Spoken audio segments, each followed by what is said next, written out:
سورہ تغابن۔ سورہ تغابن کا تعارف۔ اس صورت میں 2 رکوع اور 18 آیات ہیں۔ سورہ تغابن کے مضامین۔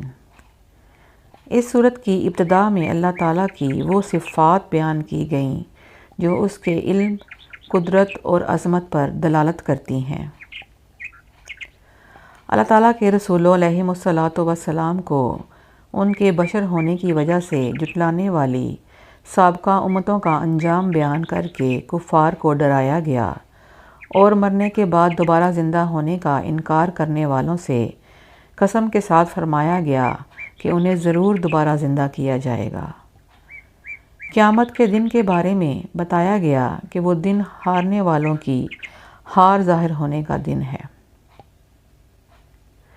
یہ بتایا گیا کہ ہر مصیبت اللہ تعالیٰ کے حکم سے پہنچتی ہے۔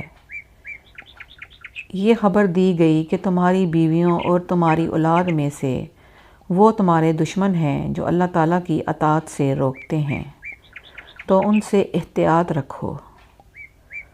سورت کے آخر میں تقویٰ و پرہیزگاری اختیار کرنے، اللہ تعالیٰ کے دین کی سربلندی کے لیے اس کی راہ میں مال خرچ کرنے، بخل اور لالچ سے بچنے کا حکم دیا گیا ہے، اور اللہ تعالیٰ کے دین کی سربلندی کی خاطر اپنا مال خرچ کرنے والے نیک لوگوں کو دگنے اجر کی بشارت دی گئی ہے۔